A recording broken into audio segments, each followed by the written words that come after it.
안녕하세요. 임원일 목사입니다. 이제 오늘부터는 바울 서신에 들어가도록 하겠습니다. 그렇지만 먼저 로마서, 고린도 전후서로 이어지는 바울 서신에 들어가기 전에 기독교를 종교학자들이 얘기할 때, 즉 우리 신앙의 시각이 아니고 종교학이라는 학문의 시선에서 바라볼 때 진정한 기독교를 세운 사람은 바울이라고 보통들 얘기합니다. 그만큼 이 기독교 역사에 있어서 바울이란 사람은 밖에서 보기에도 그렇지만 우리 기독교 안에서도 참 중요한 인물입니다. 그래서 바울에 대한 먼저 개관을 하고 전체적으로 바울 서신을 이해하는 데 도움이 되죠. 그리고 나서 이제 로마서를 필두로 구체적인 바울 서신에 들어가도록 하겠습니다. 자, 우리가 복음서와 사도행전을 마치고 바울 서신에 들어가지만 그 서신은 공동 서신까지 합해서 총 21개가 있습니다. 그 중에서 13개가 바울의 서신입니다. 양이 아니고 신약 성경의 책의 수로 따질 때 신약 성서 총 27권 중에서 약 절반이 바울이 쓴 글입니다. 그런데 우리가 유념해야 할 게 있습니다.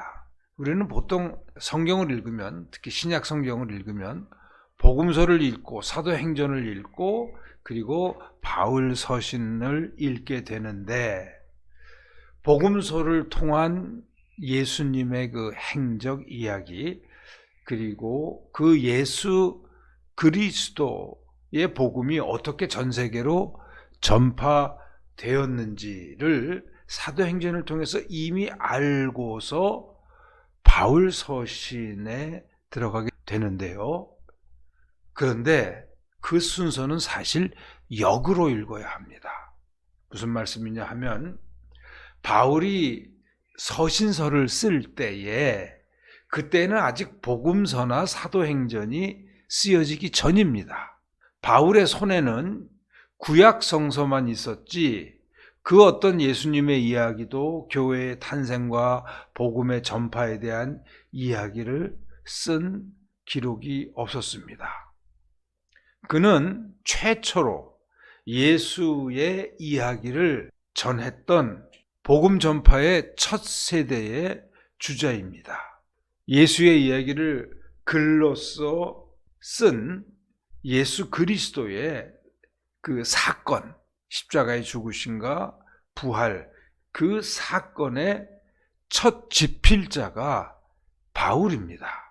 그런 바울의 글들을 복음서 저자들은 읽었을 것이고, 복음서 집필자들 중에서 아마도 바울을 가장 잘 아는 누가, 사실 마가도 바울을 알았죠. 이런 복음서의 저자들, 또 직접적으로는 누가가 사도행전에서 기술하는 바울의 이야기는 바울이 죽고 나서, 순교를 당하고 나서도 약 20년 후에 기술하는, 즉 그 바울의 다음 세대, 제자 세대에 의해서 해석된 바울의 이야기입니다. 그래서 신약 성경에 처음 글을 쓰면서 예수 그리스도의 복음 이야기를 처음 쓴 사람은 바울이라는 것을 여러분은 꼭 유념하셔야 합니다. 자, 이 점을 우리가 유념하고 사도 바울의 서신들을 접하면 많은 의문과 그 경이로움, 진짜 놀라움이죠. 이것을 경험하게 됩니다. 왜냐하면 예수님이 돌아가시고 나서, 즉 부활 후에 30년도 안 된 시간에, 어떤 거는 10몇 년 후이요, 한 20여 년도 안 된 시간에 쓰여진 바울의 글들에서, 예수님 사후 20년도 안 된, 30년도 안 된 시간에 쓰여진 바울의 글들에서 우리가 읽을 수 있는 이 예수님 사건 해석의 그 다양하고도 그 깊이 있는 이야기가 그 한 사람 바울을 통해 쓰여졌다는 것은 이거는 경이로움 자체고 그 어떤 인간적인 이해로도 파악하기가 힘든 엄청난 사건입니다. 그래서 인간들의 말로는 딱 이렇게밖에 표현할 길이 없습니다. 바울의 그 모든 저작들, 그것은 결국 성령의 작품이었다. 그래서 바울의 서신서에 들어가기 전에 바울의 서신서 전체를 이해하는 데 필요한 사도 바울에 대한 인간적 또 역사적 또 바울 신학의 배경적인 내용들을 간략하게 짚고 넘어가도록 하겠습니다.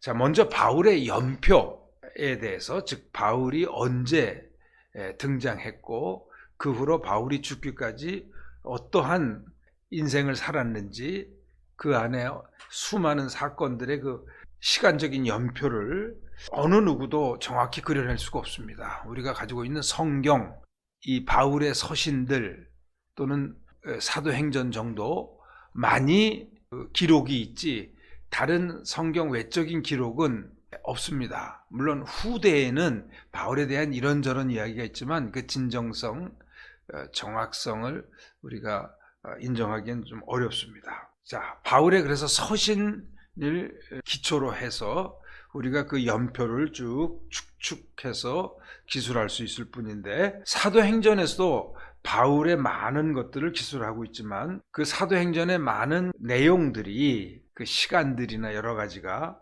바울 자신의 기술과는 어떤 점에서는 큰 차이점을 드러내고 있습니다. 그래서 사도행전에서 기술되어 있는 바울에 대한 이야기는 우리가 보통 2차적인 자료로 생각하고, 바울 자신의 서신서에서의 기술한 내용들을 1차적인 자료로 해서 연표로 기술을 한다면 이렇게 말씀드릴 수가 있는데, 그 정확한 연대는 확인할 수가 없습니다. 학자에 따라서 1, 2년, 많게는 3, 4년 정도의 차이가 납니다. 이제 여러분 화면에 나오는 연표를 참고하시며 들으시기 바랍니다. 자, 우선 바울의 회심, 그건 뭐 우리가 잘 알고 유명한 사건이죠. 다메섹 도상에서 부활하신 예수님을 만나죠. 그러면서 이제 바울이 예수를 믿는 자들을 박해하던 자에서 예수를 옹호할 정도가 아니고 그 예수의 사건을 복음으로 전하는 열렬한 복음 선교자가 되는데, 그 역사적인 사건이 바로 다메섹 도상에서의 회심인데, 그것이 34년경에 일어났습니다. 자, 여러분, 예수님이 30년에서 34년 그 어간에 돌아가셨다고 우리가 보거든요. 예수님이 정확히 언제 돌아가셨는지 그 횟수도 우리가 지정하기가 역사적으로 힘듭니다. 한 30년에서 34년 사이, 그러니까 예수님이 돌아가시고서 1, 2년 사이에 바로 이 다메섹 도상에서의 회심 사건이 일어났고, 그리고 그 바울이 예수 그리스도를 만나고 완전히 회심을 해서 기독교인이 됐다는 것을 사람들이 믿지를 않았고 만나기를 꺼려했습니다. 그래서 아라비아 사막과 다메섹에서 그 회심 후에 약 3년여 세월을 보냅니다. 그것을 약 34년에서 36년경으로 봅니다. 그리고 나서 바나바의 주선으로 아마도 첫 번째 예루살렘을 방문해서 초대교회의 기둥 같은 지도자들이죠. 예수님의 친동생 야고보와 베드로, 요한을 만난 것이 36년경으로 봅니다. 그리고 나서 받아들여지지 않자 이제 사도 바울은 시리아죠. 다메섹이 있는 그쪽을 거쳐서 길리기아로 돌아갑니다. 이 길리기아는 바울의 고향이 그곳에 있죠. 다소입니다. 그 지역으로 가서 약 10년의 기간 동안 그곳에 거합니다. 그것이 사람들에게 얼굴이 알려지지 않고 무명의 사람으로서 10년, 36년에서 46년경까지 약 10년의 세월을 그곳에서 지냈는데 그곳에서 10년 동안 무엇을 했는지 어떤 기록도 없습니다. 다만 그 당시에 혼자서 지역, 또 그 인근 지역을 다니면서 전도를 하고 그러지 않았을까. 어쨌든 그거는 그 10년 세월은 감춰진 시간입니다. 그리고 나서 바나바가 안디옥에 이제 이방인 중심의 교회가 세워지자 바나바가 그곳을 방문했다가 여기에 교사가 필요하다. 그래서 다소에 내려가 있는 바울을 찾아가서 그를 데리고 와 안디옥 교회에 교사로 청구하고 또 안디옥 교회에서는 이 바울과 바나바를 따로 구별해서 이방인 선교사로 파송하죠. 그래서 1차 선교 여행을 떠나는데 그때가 46년에서 49년경의 시간입니다. 3년여에 걸친, 이건 햇수로 3년이지 개월수로는 아닙니다. 그리고 나서 1차 선교 여행을 끝나고 나서 바나바와 함께 예루살렘에 올라옵니다. 여기서 예루살렘에서의 사도회의, 모든 교회 지도자들이 모인 공적인 회의가 있었는데 그게 49년경입니다.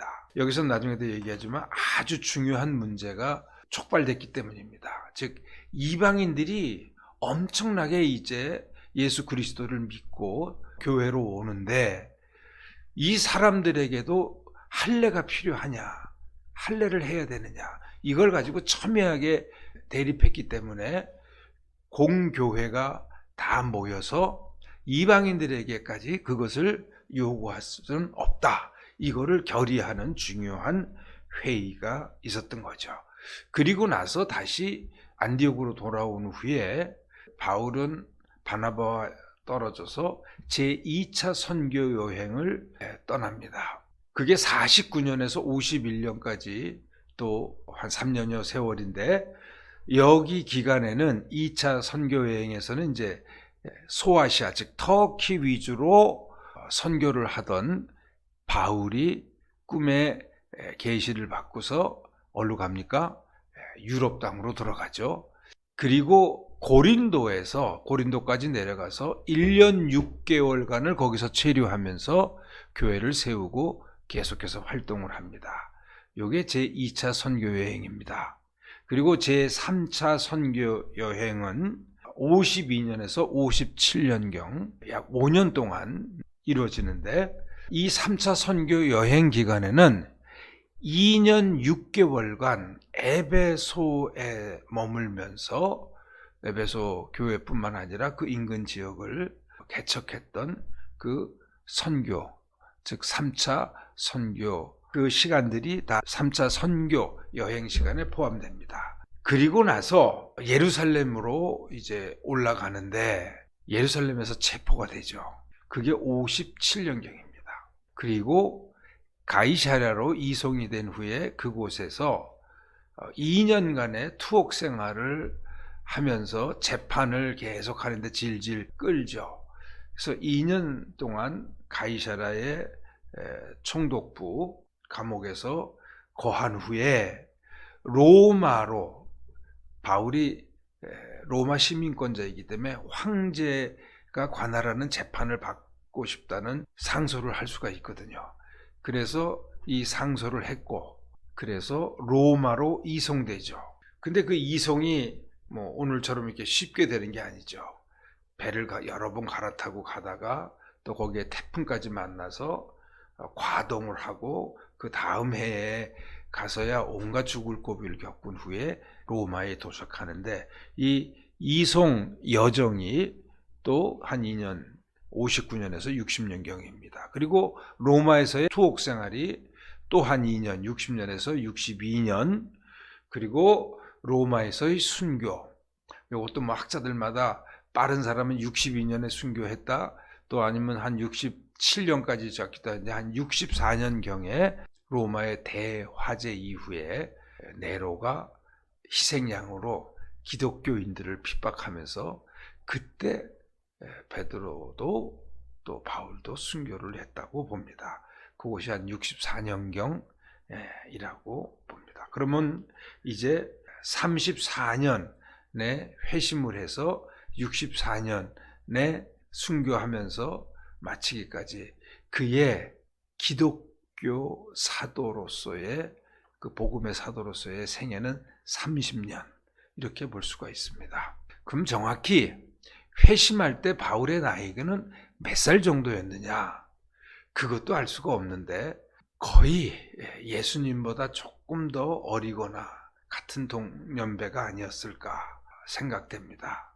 그것도 우리의 추측일 뿐입니다. 자, 이렇게 대충 우리가 사도 바울의 연보를 쭉 개관을 한 후에 사도 바울이라는 인간에 대해서 좀 더 구체적으로 알아보겠습니다. 오늘날의 터키의 그 남서부 지중해 연안 지역인 로마 당시에는 그것을 길리기아라고 스테이트 한 주로 불렀습니다. 그 길리기아의 그 해안가에 있는 아주 유명한 도시가 다소라는 곳인데 그곳이 바로 바울의 고향입니다. 근데 우리가 이제 스쳐 지나가기가 쉬운데 다소에서 바울이 태어났고 그것에서 얼마까지 몇 살 때까지 자라났는지는 또 그것도 정확하게 모릅니다. 그러나 다소는 당시의 주류 헬레니즘 그 문화의 주요한 흐름이었던 스토아 학파, 스토아 철학파의 그 중심지였다고까지 봅니다. 왜냐하면 이 다소에서 아주 유명한 스토아 철학자들이 이 다소가 배출한 곳이거든요.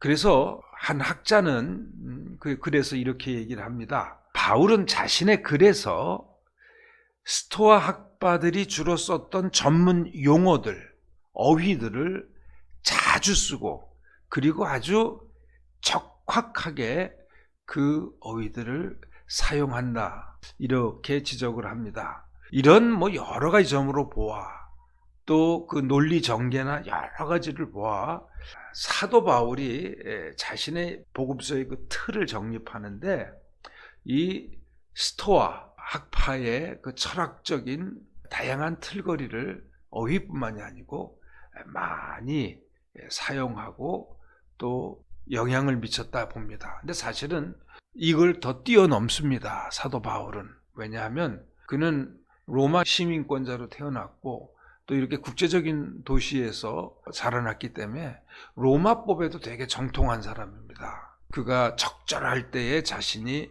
로마의 시민권자를 그 법적 권리를 주장할 수 있는 거며 또 재판석상에서 자신을 변론하는 기술들 보면은 이 로마법에도 되게 정통하고 즉 그레코 로만 그 시대라고 하거든요.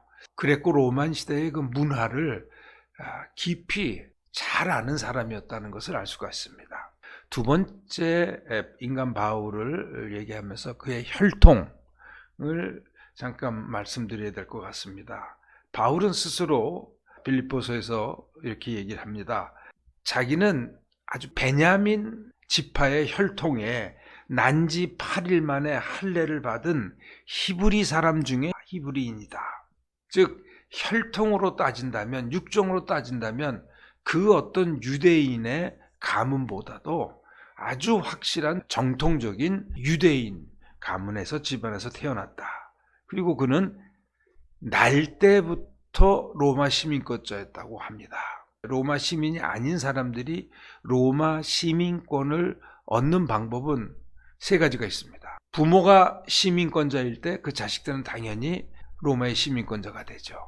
그 다음에는 로마 시민이 아닌 자들이 로마 시민권을 당대에 획득하는 방법인데 그것은 돈으로 여러 가지 방법으로 주고 살 수도 있고 또는 많은 그 돈도 없는 사람들은 로마 군대에 가서 20년 이상을 근무하고 제대를 하면은 로마 시민권이 주어졌습니다.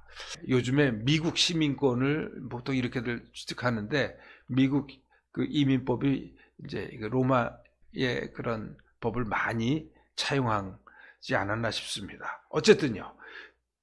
그 바울의 집안은 디아스포라, 즉 유대 땅에서 살지 않고 다른 나라에서 사는 유대인들을 디아스포라, 흩어진 자라고 하잖아요. 그 디아스포라 유대인 중에 유력한 집안이었음이 확실합니다. 그래서 성경에 보면 그의 이름이 사울과 바울 두 이름으로 불리워집니다. 그것은 바로 바울의 그 혈통 때문이 있습니다. 유대식 이름은 사울입니다. 왜냐하면 베냐민 지파에서 가장 유명한 사람이 사울이잖아요. 그래서 그게 유대식 이름이 태어날 때부터 사울이라고 이름이 지어졌고, 그는 또 아버지 선대부터 로마 시민권자이기 때문에 로마식 이름입니다. 즉 라틴식 이름이라고 하죠. 그게 바울입니다. 정확하게 발음하면 파울로스입니다.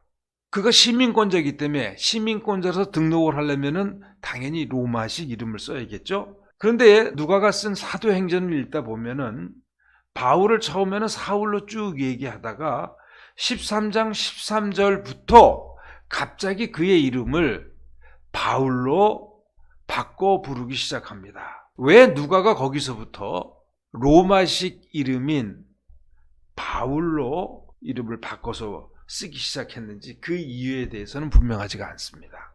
다만 사울이 예수를 믿고 바울로 이름을 개명했다, 그렇게 말하는 경우도 있는데 그건 절대 아닙니다. 원래 바울은 태어날 때부터 두 개의 이름을 가지고 있었습니다. 그래서 사울이라고 부르기도 하고, 그건 유대식 이름이고, 파울로스로, 그거는 로마식 이름입니다. 자, 그 다음에 세 번째로, 바울은 자신이 예수를 만나기 전에, 회심 전에는 율법으로는 바리새파 사람이었다고 자신을 빌립보에서 소개하고 있습니다. 또 사도행전 22장 3절에서는 누가는 바울의 입을 통해서 유명한 유대의 율법 선생이었던, 랍비였던 가마리엘 선생의 문화생이었다고 바울의 입을 통해서 밝힙니다. 바울이 언제부터 고향 다소를 떠나서 예루살렘으로 와서 이 가마리엘 선생, 당시 이스라엘에서는, 예루살렘에는 두 바리새 학파가 아주 쌍벽을 이루고 있었습니다. 하나는 힐렐 학파였고 하나는 가마리엘 학파였는데, 언제부터 이 바울이 예루살렘에 와서 그 가마리엘의 문화생으로 들어가서 율법을 그 밑에서 배웠는지 그것도 확실히 모릅니다. 다만 그가 가마리엘 문화에서 철저한 율법 교육, 즉 구약성서 연구를 한 해, 두 해 정도가 아니고 꽤 오랜 시간 걸쳐서 배운 것은 확실합니다. 그래서 바울은, 이념을 꼭 우리가 바울을 이해하는데 알아야 되는 게, 그레코 로마 문화와 그 학문에도 당시에 주류 세계의 학문이죠. 또 문화죠. 여기에도 바울은 정통했고, 또한 전통적인 율법 이해에도 정통했던 아주 드문 당대의 세계적인 지성이었다는 겁니다.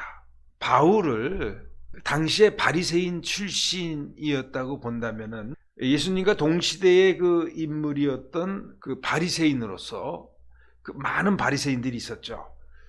유일하게 오늘날까지 우리가 접할 수 있는 글을 남긴 것이 바로 이 바울입니다.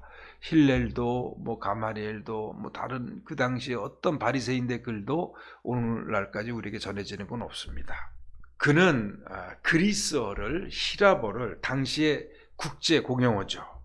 모국어처럼 쓸 수 있었고, 아마도 로마어인 라틴어도 그 정도 구사하지 않았을까 싶습니다. 또 히브리어에도 또 박식했던 사람이었습니다. 그래서 사도 바울이 글을 쓸 때는 구약 성경이 종횡무진으로 인용이 됩니다. 근데 그가 서신을 쓸 때 주로 사용했던 구약 성경은 히브리어 구약 성경이 아니고 우리가 히라보로 번역된, 그리스어로 번역된 70인역이라고 하죠. 바로 헬라어 성서를 가지고 주로 사용했습니다. 자, 이 점이 되게 중요하고요. 네 번째로 우리가 더 깊이 생각할 게 있습니다. 성경에 기록된 누가와 또 바울 자신의 글들을 통해서 보면 바울은 매우 다면적인 인간이었습니다. 다면적인 인간이라는 것은 어떤 스타일의 어떤 성품의 사람이다라고 단정짓기 말하기 어려울 정도로 다양한 모습을 보여주고 있다는 겁니다. 자, 그는 이방인에게도 할례를 받아야 된다고 주장하는 자들을 향해서 거침없이 차라리 자기의 지체를 잘라버려라, 또는 그들을 뭐라 그러냐면 개들을 조심하라, 그저 개 취급을 해버리는 이러한 심한 격앙된 자신의 감정과 글들을 숨김없이 노출하기도 합니다. 그런가 하면 눈물을 지으면서 부모와 같이 애타는 마음으로 상처받은 교회를 위로하기도 합니다. 얼마나 그리 따뜻한지 몰라요. 그런데 여러분, 고린도후서 1장 3절에서 7절에 보면은 위로라는 단어가 얼마나 많이 사용됩니까? 또 빌레몬서 같은 경우를 보면은 감옥에서 만난 탈주 노예 청년, 자기 주인의 재산을 가지고 도망을 갔든지 그래가지고, 사실 노예가 주인 집을 떠나는 것은 그 당시엔 어디 가서나 사형인데, 그 빌레몬을 감옥에서 만나고 그를 복음화시키고 복음을 전하고 그가 신실한 제자로까지 이렇게 성숙하죠. 그러면서 그 빌레몬을 위해서 자신이 모든 책임을 지겠다고 하면서 제자 버린 빌레몬에게 아주 편지를 쓰는 그 내용들을 보시면 또 얼마나 따뜻한 사람인지 모릅니다. 또 그는 정말 말로 다 할 수 없는 영적 체험을 했습니다. 여러분, 고린도 후서 12장에 보면은 자기가 3층 천에 기도 중에 하여튼 하늘나라를 방문한 이야기, 또 다양한 방언의 은사 같은 것도 또 고린도전서 12장에서도 나오죠. 엄청난 영적인 체험을 했고 은사도 받았고, 또 사도행전에서는 바울을 통해서 놀라운 성령의 기적과 이사가 일어났음을 기술하고 있습니다.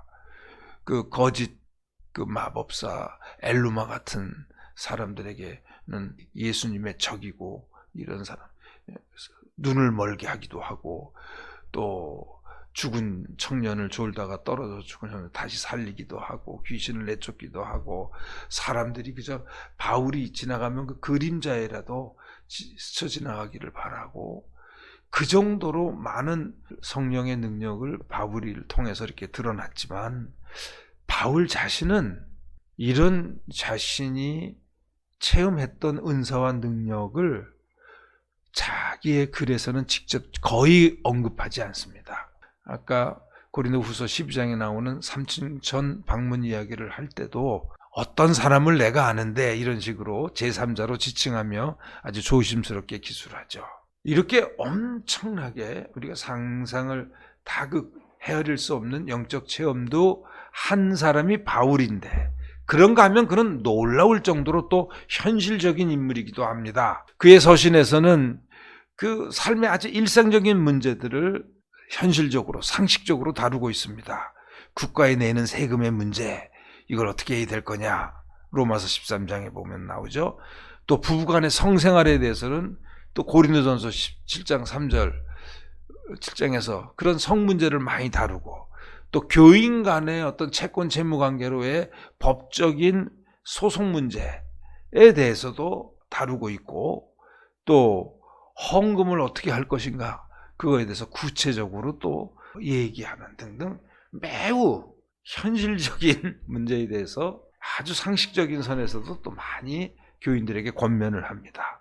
바울 스스로가 이렇게 고백합니다. 나는 자유로운 사람이지만, 태어날 때부터 자유인으로 태어났지만 모든 사람을 얻으려고 모든 사람의 종이 되었고, 또 유대인에게는 유대 사람같이, 율법이 없는 이방인에게는 율법 없는 사람같이, 이방인처럼 같이 때로는 처세하고, 또 약한 사람에게는 약한 사람같이 똑같이, 즉 모든 종류의 사람들에게 모든 것이 다 되었습니다. 이렇게 고린도전서 10장 19절 22절에서 고백합니다. 즉 한 사람의 영혼이라도 구원하기 위해서 그들에 맞추어서 자신은 팔색조처럼 때로는 생활했다는 거죠. 이러한 사도 바울의 다면적인 모습은 사람들로부터 오해를 사기에 충분했죠. 바울에게 있어서 이렇게 폭넓은 다면적인 인격과 신앙의 모습은 그의 삶과 그의 사고의 깊이, 또 영성, 그 영성의 아주 복합적인 특성에서 기인합니다. 그에게 있어, 바울에게 있어서 사람과 세상의 문제를 보기는 보되 그는 그것을 또 하나님의 시각에서도 보았고 또 하나님의 계시를 듣기도 하고 보기도 하되 그는 그것을 세상의 일로, 사람의 일로 해석해서 보고 들었습니다. 그래서 사도 바울에게 있어서는 저 예수 그리스도가 계신 저 하나님의 나라, 하늘나라와 인간들이 지금 발을 딛고 사는 이 세상은 별개의 구별된 세계가 두 세계가 아니었고 항상 하나로 이어져 있었습니다. 그 하나님의 직접적인 계시와 해석이 그래서 바울의 자의적인 것이 아닐 수 있었던 그것은 그의 모든 계시와 해석에는 언제나 단 하나의 중심 척도가 있었기 때문입니다. 그게 뭐냐? 바로 예수 그리스도의 사건입니다. 즉 예수의 십자가의 죽음과 부활과 또 승귀, 하늘나라에 올라가심과 언젠가는 다시 모든 것을 회복하러 오실 재림. 이 예수님의 이 사건, 이것이 항상 사도 바울에게는 그의 모든 삶의 중심이었습니다. 성경 해석, 신학이죠. 사도 바울의 또 이방인 선교, 그 다음에 그 수많은 적대 세력과의 끝없는 투쟁, 또 열정, 그러면서 겪는 고난들, 그 가운데서 쓴 수많은 글들, 이것이 모두 한 지점으로 항상 모아집니다. 그것은 바로 예수 그리스도십니다. 누구보다도 넓고 누구보다도 깊은 그리스도의 경험과 계시와 해석이 바울을 기독교 역사에서 예수님 다음으로 가장 중요한 인물 중에 하나로 세웠던 것입니다. 지금도 이건 여전하죠. 이 점을 우리가 정말 어떤 한 각도에서 포착할 수 없는 바울의 이 다면적인 그 모습은 그의 어떤 인간도 따라갈 수 없는 폭넓은 신앙, 영적 또 삶에서의 경험이 있었기 때문입니다. 오늘은 여기까지 하고 다음 시간에 찾아뵙도록 하겠습니다. 감사합니다.